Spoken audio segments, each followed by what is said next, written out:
Perkenalkan, nama saya Mumun Munaina dari NIM 65 Pendidikan Fisika 6B. Baik teman-teman, hari ini kita akan belajar mengenai suhu dan kalor. Pada materi suhu dan kalor, ada apa aja sih submaterinya? Yang pertama yaitu perubahan suhu, yang kedua yaitu perubahan wujud, dan yang ketiga yaitu perubahan kalor.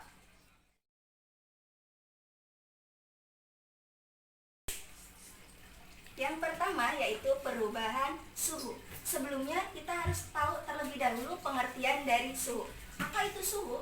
Suhu adalah suatu bentuk pengukuran derajat panas atau dinginnya suatu benda, di mana alat ukur suhu adalah termometer. Adapun skala dari macam-macam termometer yaitu ada Celsius, ada Kelvin, ada Reaumur, dan ada Fahrenheit. Di mana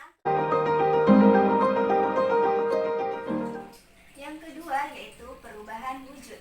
Perubahan wujud adalah perubahan suatu bentuk termodinamika dari suatu fasa dari satu bentuk ke bentuk yang lainnya, di mana macam-macam dari perubahan wujud adalah mencair, membeku, mengembun, menguap, mengkristal, dan menyublim.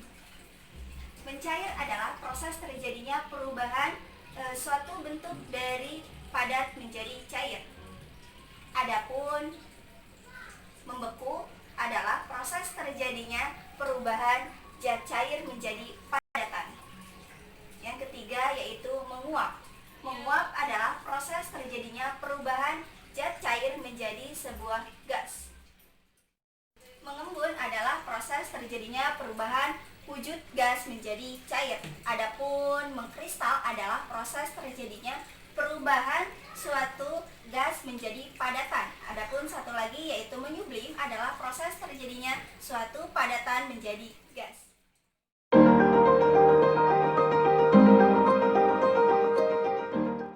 Yang ketiga yaitu perubahan kalor, di mana kita tahu segelas kopi panas yang diaduk menggunakan sendok, maka sendok tersebut akan menjadi panas. Mengapa hal demikian bisa terjadi? Karena perpindahan panas dari suhu yang tinggi menuju suhu yang rendah, maka sendok bisa menjadi panas. Lalu adapun macam-macam dari sifat-sifat perubahan kalor yaitu konveksi, konduksi, dan radiasi. Sedangkan kalor sendiri terbagi menjadi dua macam, yaitu kalor jenis dan kalor laten. Kalor jenis adalah kemampuan suatu benda untuk menerima atau melepaskan kalor, di mana kita tahu rumusnya adalah C sama dengan Q per M kali delta T, di mana C-nya merupakan Q-nya merupakan kalor, M-nya merupakan massa jenis, dan delta T adalah perubahan suhu. Adapun kalor laten adalah kalor yang dibutuhkan benda untuk mengalami perubahan wujud. Contoh soal kalor jenis. Sebuah cincin dari bahan logam mempunyai massa 4 gram pada suhu 30 derajat Celcius. Cincin tersebut dipanaskan dengan memberi kalor sejumlah 5 kal sehingga suhu cincin berubah menjadi 47,5 derajat Celcius. Hitunglah nilai kalor jenis tersebut. Untuk menjawab pertanyaan ini, kita harus menentukan apa saja yang sudah diketahuinya. Yang pertama yaitu massanya sebanyak 4 gram, lalu suhu awalnya atau T1 34 derajat Celcius, suhu akhirnya 57,5 derajat Celcius, dan kalornya 6 kal. Yang ditanyakan yaitu kalor jenis cincin tersebut. Sedangkan kita tahu rumus dari kalor jenis adalah C sama dengan Q per M kali delta T. Nah, di mana delta T-nya adalah perubahan suhu dari T2 dikurang T1. Maka hasilnya berapa? Nah, lalu tinggal dimasukkan saja. Q-nya 6 kal dibagi 4 gram dikali 23,5 sama dengan 0,064 kalori per gram derajat Celcius.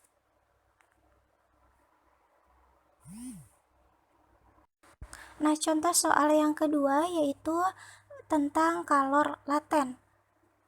Saya bacakan soalnya. Banyaknya kalor yang harus diserap untuk mengubah wujud 1 gram emas dari padat menjadi cair adalah kalor lebur emas sama dengan 64,5 kali 10 pangkat 3 Joule per gram. Nah, tadi di pembahasan sebelumnya sudah saya jelaskan bahwa kalor laten itu adalah kalor yang dibutuhkan untuk mengubah suatu bentuk benda. Di sini kan contohnya sesuai ya teman-teman. Nah, terus kita apalagi lihat diketahuinya masanya berapa, masanya yaitu 1 gram kita convert menjadi kilogram, lalu ada kalor lebur emasnya dengan jumlah 64,5 kali 10 pangkat 3 yang ditanya kalor yang diserap oleh emas. Nah, kita tahu bahwa rumus dari kalor laten adalah Q sama dengan M kali L, di mana Q menunjukkan kalor dan M menunjukkan massa zatnya dan L menunjukkan kalor lebur atau kalor laten.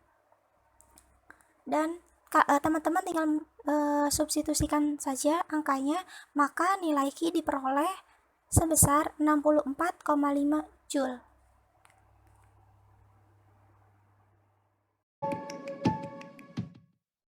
Adapun demonstrasi pada video kali ini yaitu menggunakan 2 buah balon, 1 buah lilin, dan segelas air. Percobaan kali ini yang pertama, balon yang warna hijau itu tidak menggunakan air. Dan balon yang warna merah, terlihat berat teman-teman, ini menggunakan air. Nah, air yang kalian tuang ke dalam balon merah secukupnya saja.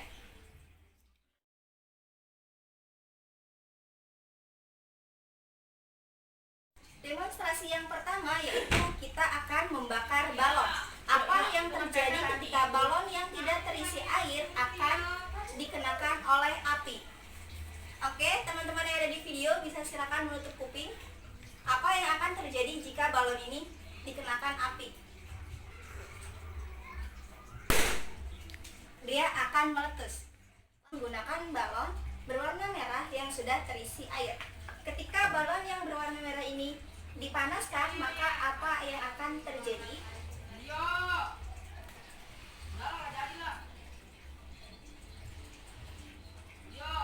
Teman-teman bisa lihat apinya menyentuh balon. Balon tidak akan meletus. Alasannya, kenapa balon yang berisi air tidak meletus? Ketika balon berisi air dibakar, maka air menyerap sebagian panas dari nyala api. Balon tidak menjadi panas karena panas diteruskan oleh air yang bersifat menyerap panas. Karena balon tidak menjadi panas dalam sekejap, maka balon langsung tidak pecah.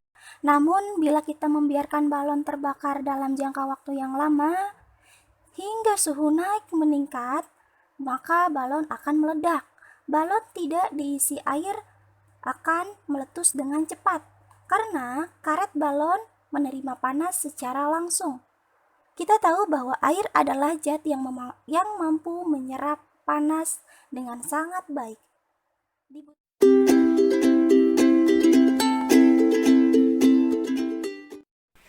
Mungkin cukup sekian pembelajaran video pada hari ini. Jangan lupa like, comment, and subscribe di bawah ini. Assalamualaikum warahmatullahi wabarakatuh.